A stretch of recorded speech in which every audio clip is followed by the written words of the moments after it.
Hello there my fellow holotable heroes, and welcome to another Conquest video guide. You will be able to find this and all my other Conquest guides on my SWGOH for Life website, so if you haven't seen it yet, go and check it out. There will be a link in the description below. So in this one I'm in Sector 2 going up against mini boss and final bosses. So Sector 1, definitely Sortie 1 was a bit challenging. In this one, both bosses actually quite challenging if you don't have a Galactic Legends or the right data discs, but I was able to get something to work. So in this one I will share with you what worked for me. So let's kick off versus Darth Revan, the mini boss. So we have to defeat an enemy with Scout Trooper and also win with only light side characters. So the light side one is very open. Hopefully you can get something done. The good news here is that they don't have the Green Machinations modifiers as the generic Sith modifier. They're getting a little bit the nerfed version of it with Cruel Conspiracies, which they actually, whenever you defeat an ally, they gain health and offense and things like that. Same as with the Green Machinations, but they do not gain bonus turn meter. So this is really nice. Obviously, it's not like they will steamroll you once you take somebody out. So it's good to know they a little bit made this easier on us, but still, yeah, defeating somebody with Scout Trooper can be a little bit tricky in this one. So in the end, what I did was I used Veers here and Piet, hopefully get some Veers Piet kills. Because like if you use Dark Trooper and Dark Trooper defeats everybody, maybe it's more difficult to line up a hit with Scout Trooper, I don't know. But anyways, so I decided to put here Mark over on Scout Trooper just so she's called to assist whenever Piet uses his basic, increasing the chance of she's taking somebody out. But as you can see, the enemy is relatively slow. I tried here to nuke Malak. If Malak is giving you issues, maybe bring in Dark Trooper, because then I'm pretty sure Dark Trooper would be able to finish off Malak there. So I'm just kind of trying to a little bit line up a hit. There we go, let's use a basic. Come on. There we go. Boom! Scout Trooper defeating Basti there. And that got me defeat. Now I just have to win the battle, right? Which without Dark Trooper is maybe a little bit more challenging. I already got my kill with Scout Trooper. Moroder will die from damage over times anyway, so just let him be. Start working on Malak now. Okay, let's get buffs just so that we can continue our turn meter train. What I want to do here, I think I'll just do a basic. Oh, almost got him. Okay, he did a little bit of drain here. Again, let's get some more buffs up. Revan finally getting a turn. Oh, there goes my short trooper. Come on guys, you can do this. You can do this. Sure, give me a mark. I don't need Stark anymore, so let them kill off Stark. Okay, there we go. Perfect. Send it. Let's go. Come on, almost. Not quite there yet. There goes Stark, but remember, Piet gains stats from whoever is defeated with Imperial Ambitions, so Stark was able there to kind of help me nuke Malak. We took out Revan, and that completed for me the Scout Trooper feat. So by no means a very clean one, but can be tricky with the right without the right data discs.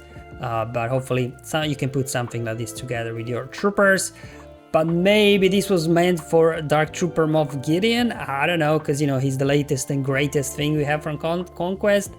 So I did put an Imperial Remnant team together and tried to line up a hit with Scout Trooper, but I just wasn't able to do it, I think. Anyway, let's watch the footage, but that could be another way, I guess, of doing it. The thing is, obviously, if I remove turn meter, I just decided to do it anyway. We can't remove turn meter from the enemies, but I decided to nuke Sith Assassin out, which also gave taunt to Stormtrooper, just a little bit, spreaded damage. And just look at how thick is Dark Trooper Moff Gideon. Obviously, we do have. Oh! Wow, that was a big nuke there on Malak from Death Trooper. My Death Trooper is only relic 3. Almost got a kill there with Scout Trooper. So I guess with Dark Trooper Moff Gideon you have more survivability for your team, but it just seems like the Death Trooper is taking all the hits there. He's doing some really big damage. So that's, I guess, a different way you could as well attempt this. And now we just have to do the light side one. Probably Celeste, not the best team to up against Revan, but we do need to get the rebel feats done here. So I decided to try out my rebels, see if, you know, we can knock this out as well, you know, maybe get a few confusions out. Good thing is, obviously, with the data this set with Amplify and Volatile Accelerator, we should be able to burn through these guys very quickly, obviously, except Malak. So speaking of Malak, let's just go start working on him. There we go.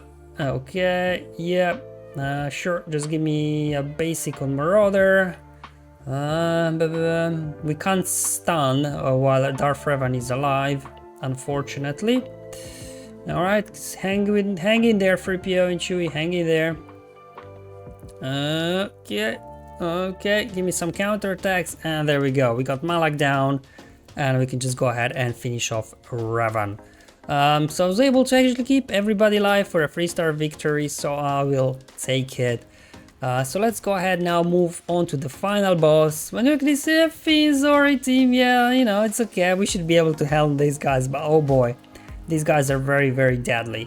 So we have to win with Rey Jedi Training Surviving. Obviously, if you do have, you know, Galactic Legend Rey, it shouldn't be too difficult. And then we also have to win without using Jedi, Sith, or unaligned Force users. So again, I'll show you teams I used to get this done.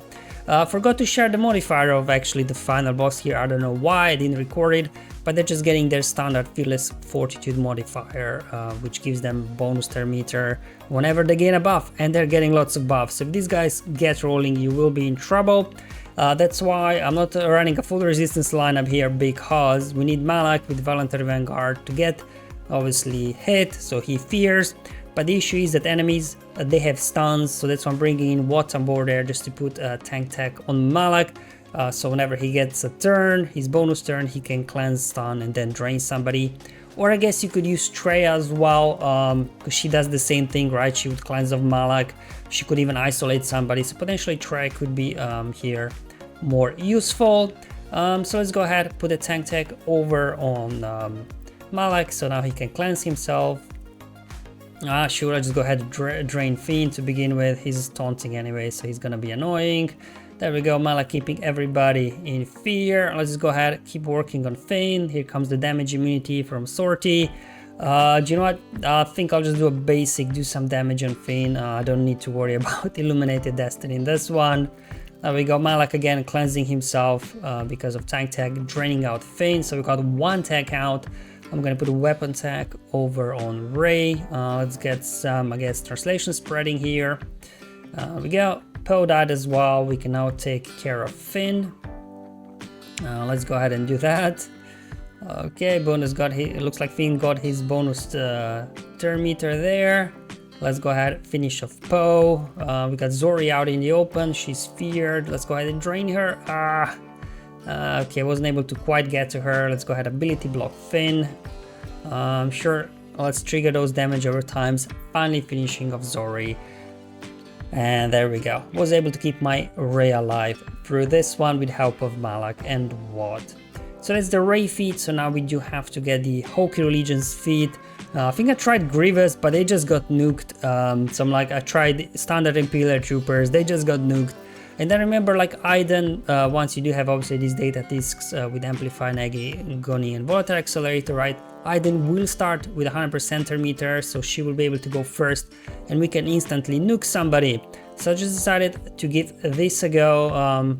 Maybe Scout Trooper not the best lineup, but just for potency up, I included her. Otherwise, maybe somebody like Death Trooper could be better, maybe. But anyway, what I'll do is we're just gonna go ahead and nuke resistance here of Finn. As well, if you have a Ruthless Swiftness data discs, this could help a little bit as well. I don't have them yet, so I was a little bit struggling here. So as you can see, we got a jump start to them, but then they just keep going and going.